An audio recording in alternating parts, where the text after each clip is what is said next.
bisa langsung tinggal ngecek di aplikasinya.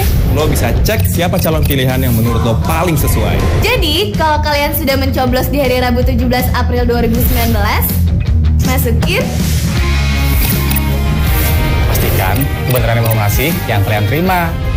Download apps-nya di Play Store. Cek, cek, cek, cek.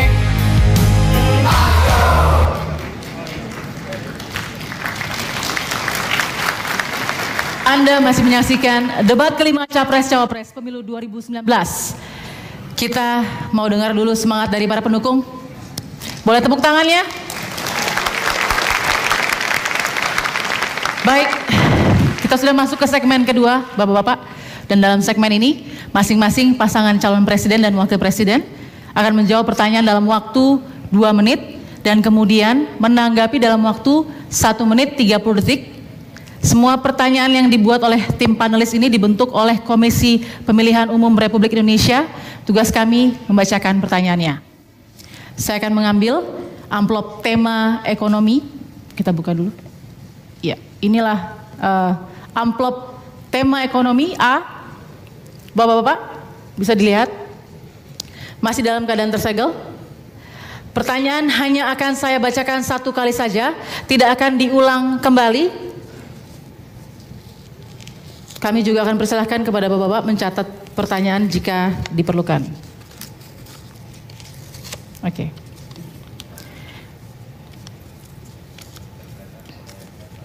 Kami persilahkan pasangan calon presiden dan wakil presiden nomor urut 01 menjawab terlebih dahulu. Dan waktu untuk menjawab adalah 2 menit dimulai dari Bapak berbicara nanti. Kita bacakan pertanyaan, silahkan Pak ya, dicatat Pak jika perlu. Indonesia dikenal sebagai negara maritim dan agraris. Namun demikian, daya beli petani dan nelayan yang pada umumnya tinggal di perdesaan mengalami penurunan sebagai akibat dari rendahnya harga komoditas pertanian seperti karet, sawit, kopra, dan gula, serta komoditas perikanan pada umumnya.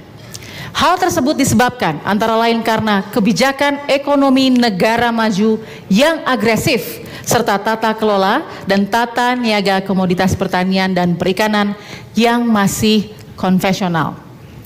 Pertanyaannya, apa strategi dan kebijakan konkret Bapak untuk menjaga stabilitas harga komoditas pertanian dan perikanan sehingga sektor ini menarik bagi milenial untuk mewujudkan Indonesia menjadi negara maritim dan agraris yang terkemuka di dunia? Kami persilakan.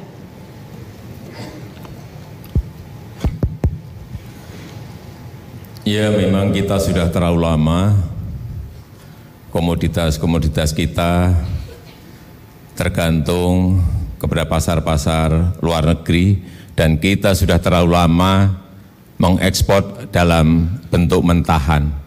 Raw material, baik itu karet, baik itu kelapa sawit, baik itu perikanan, baik itu komoditas-komoditas pertanian, sehingga strategi ke depan, baik di bidang perikanan maupun di bidang pertanian adalah hilirisasi, adalah industrialisasi. Perlu dibangun industri-industri perikanan sebanyak-banyaknya, pengolahan, pengalengan, sehingga kita mengekspor dalam bentuk barang-barang yang sudah olahan, sudah packaging di sini, sudah di-labeling di sini, sudah dibangun brand dari sini. Begitu juga untuk komoditas-komoditas perkebunan.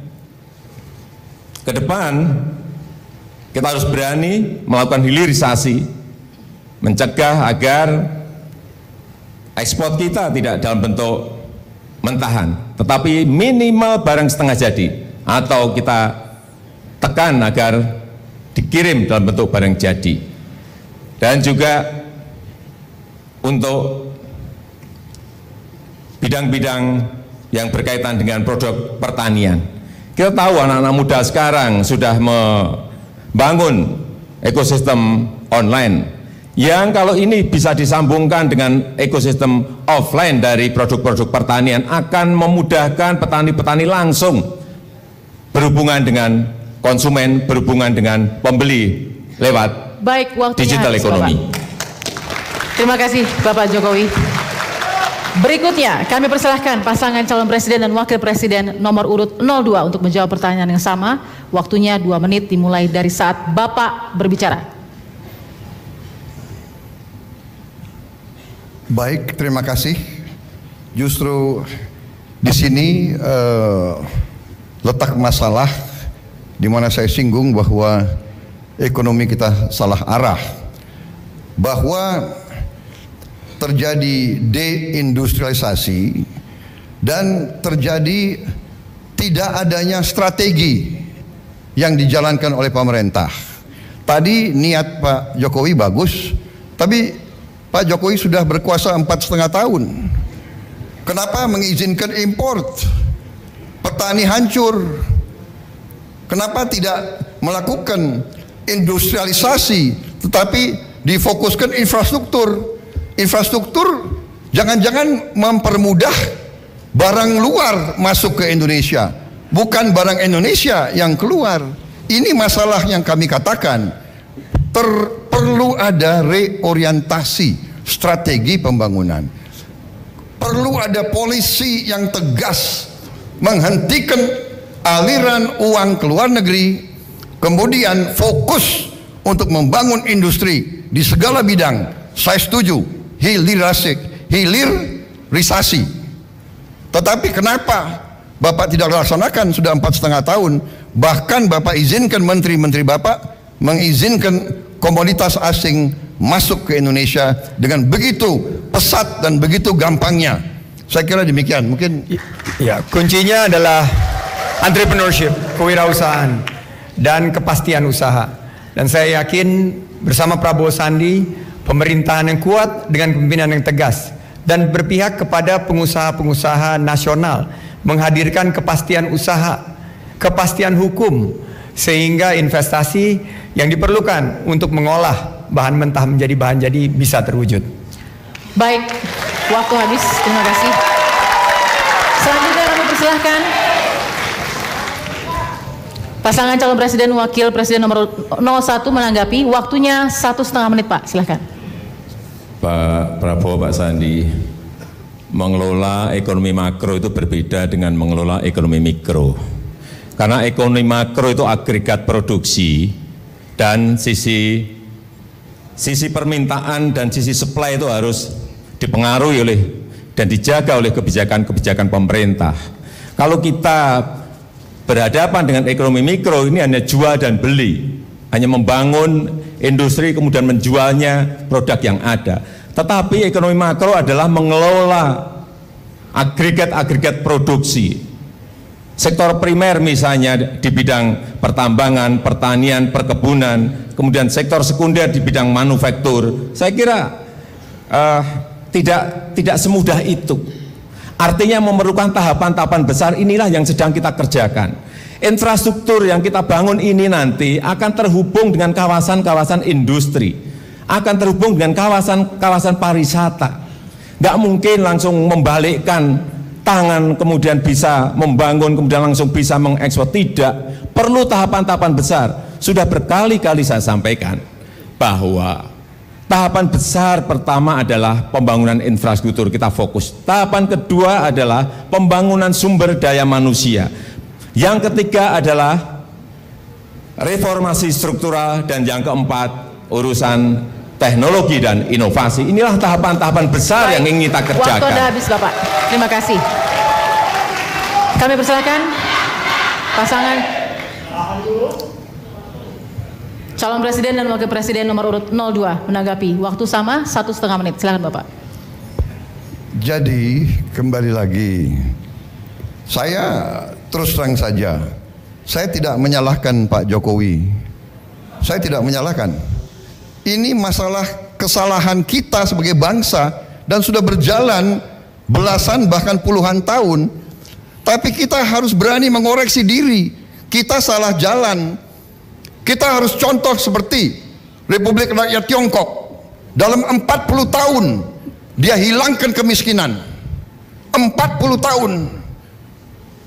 Kita harus contoh, berani belajar dari yang hebat.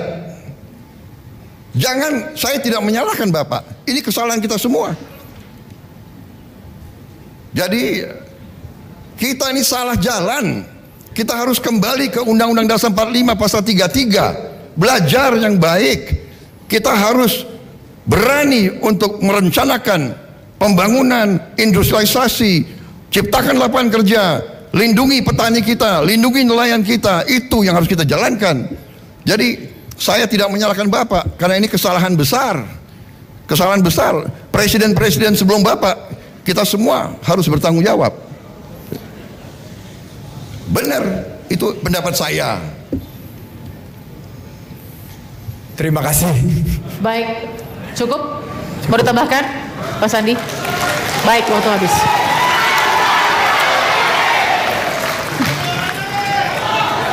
Oke, cukup dulu, karena kita akan beralih ke tema selanjutnya. Baik, kita akan bergeser ke tema selanjutnya. Tema kesejahteraan sosial. Kita mendapatkan undian dengan huruf A. Bapak mungkin bisa dilihat, masih tersegel ya Pak? Oke, saya langsung buka.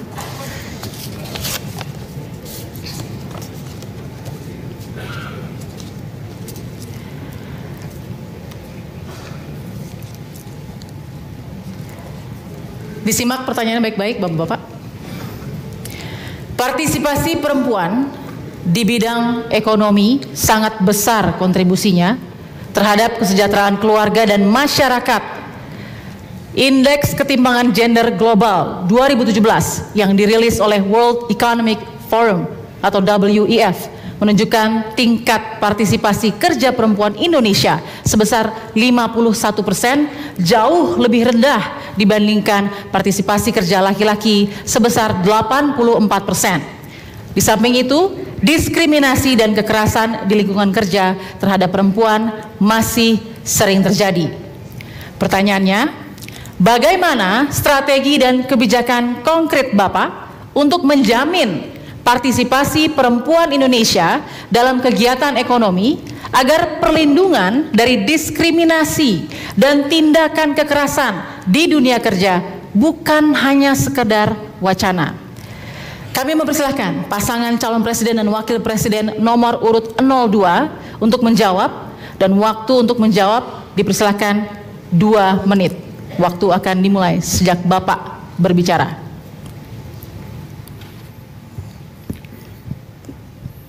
Saya berpendapat bahwa partisipasi kaum perempuan dalam kehidupan bangsa dan negara kita sangat penting, sangat vital, dan sebetulnya sudah sangat menonjol. Kita pernah memiliki presiden perempuan, dan sekarang dalam kampanye pemilihan umum ini peranan kaum emak-emak sangat-sangat besar.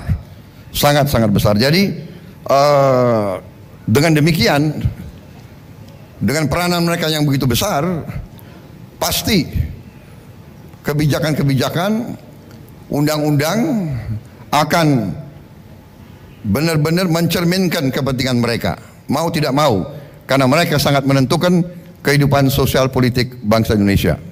2/3 dari ekonomi keluarga ditopang oleh kegiatan perempuan yang memulai usaha baik di rumah maupun juga usaha-usaha mikro, kecil, menengah. Perempuan-perempuan hebat, perempuan mandiri ini menginginkan suatu kebijakan yang lebih berpihak agar mereka bisa mendapatkan akses pelatihan, pendampingan, juga akses terhadap permodalan. Kami melihat di gerakan OKOC, program OKOC juga dominasi emak-emak, perempuan, luar biasa. Mereka betul-betul menjadi tulang punggung, dan kami percaya bahwa entrepreneurship ini bisa didorong lebih baik sebagai penciptaan lapangan kerja. Kami melihat peran perempuan luar biasa. Jika ekonomi keluarga yang ditopang oleh perempuan itu bisa lebih baik ke depan, kami yakin ketimpangan ini bisa dikurangi secara signifikan. Kami yakin gerakan OKOC bisa memberdayakan perempuan. Waktu Anda habis. Terima kasih. Berikutnya, Harap tenang. kami persilakan pasangan calon presiden dan wakil presiden nomor urut 01 menjawab dengan waktu 2 menit. Visi misi kami mengarus utamakan kesetaraan gender. Karena itu kami akan berusaha semaksimal mungkin agar perempuan tidak hanya bisa di bidang ekonomi, di bidang politik, tapi juga di bidang pemerintahan. Dalam upaya pemberdayaan ibu-ibu, selain juga ekonomi tingkat tinggi, tapi juga kami telah melakukan yaitu kredit UMI usaha mikro dan juga bank wakaf mikro yang ada di pesantren-pesantren, dan saya tahu persis bahwasanya nasabahnya 100% perempuan. Dan ini adalah upaya pemberdayaan, bahkan sudah beribu-ribu ibu-ibu merasa tertolong dan bahkan mereka merasa bangga, bukan hanya cita-cita. Oleh karena itu upaya-upaya ini akan terus kami bangun, akan kami kembangkan, dan juga di desa-desa kami juga akan menciptakan namanya itu dewi-dewi dan dedi-dedi. Dewi itu desa wisata dan desa digital. Kami silakan, Pak. Ya, tadi ada Dewi, ada Dedi. Saya ingin menambahkan sedikit mengenai program untuk ekonomi terutama perempuan. Kita memiliki program yang namanya Mekar dari PNM. Sudah 4 tahun ini nasabahnya sudah 4,2 juta. Tahun ini kita targetkan lebih dari 10 juta. Itu adalah pedagang asongan, pedagang bakso, pedagang mie. Sudah habis Bapak Jokowi. Mohon maaf. Terima kasih. Baik. Tahan, harap tenang. Para pendukung harap tenang. Selanjutnya kami persilahkan pasangan nomor urut 02 menanggapi, waktunya 1,5 menit dimulai saat berbicara. Kuncinya adalah pemberdayaan. Saya pernah waktu tugas di DKI bekerja sama juga dengan PNM dan Mekar. Dan kami melihat memang perempuan hebat, perempuan mandiri ini bisa menjadi tulang punggung perekonomian keluarga.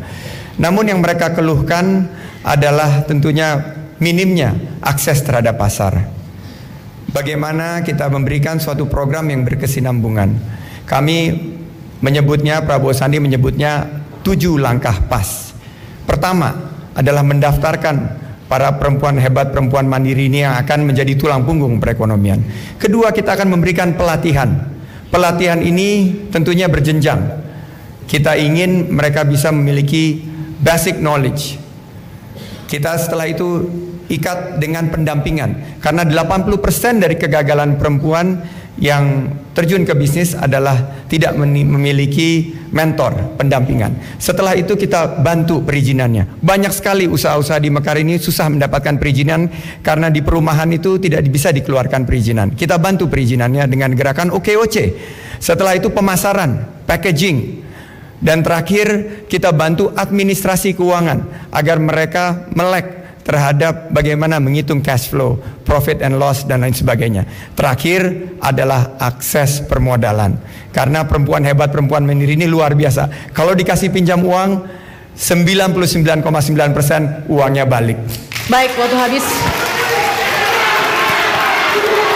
Harap tenang, para pendukung. Ini giliran pasangan nomor urut 01. Kami persilakan waktunya untuk menanggapi 1,5 menit, Bapak. Jadi saya teruskan tadi untuk program Mekar itu adalah pinjaman bagi ibu-ibu yang berdagang baik asongan, bakso, mie ayam, kemudian usaha-usaha rumah tangga yang kita berikan pinjaman hanya 2 juta, 3 juta, 4 juta, kemudian sampai 10 juta. Apabila lebih dari 10 juta akan kita larikan ke KUR yang bunganya 7%.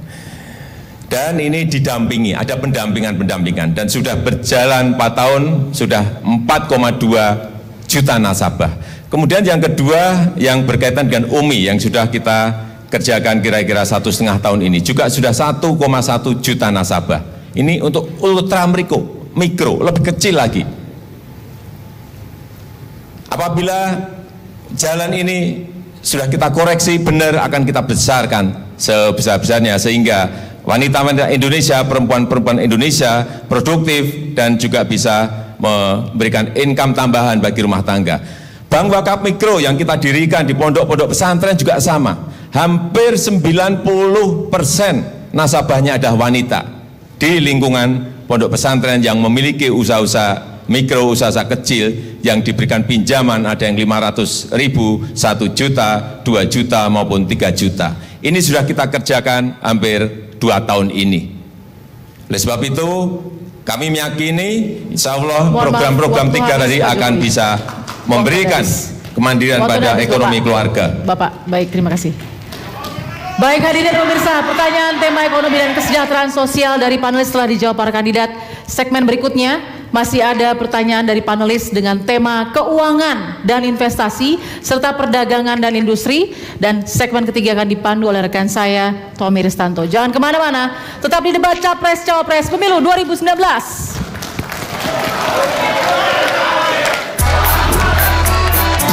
Hadiah untuk kamu, pilih aku ya.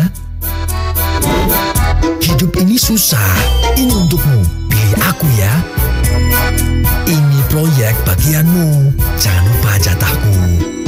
Untuk kesenangan sesaat, jangan gadaikan masa depanmu dengan murah. Untuk dirimu, untuk Indonesia, pilih yang jujur,